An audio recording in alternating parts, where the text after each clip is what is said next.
the Super 8 projector. Oh, here it is, Mr. Bill.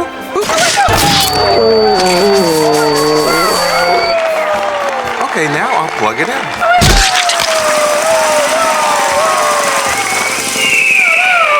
Oh, say, Mr. Bill, this nice young lady's returning your frisbee. Why don't you two throw the beach ball around? Oh, here comes Miss Sally's jealous boyfriend. He kicks sand in your face.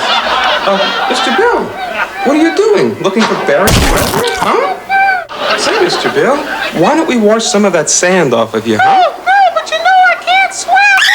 Oh, gee, that's right. I better get the lifeguard. Loser. Save you. Oh, boys, surf's up, Mr. Bill. No, but you know I can't. Boy, Mr. Bill, you really rode those waves that day.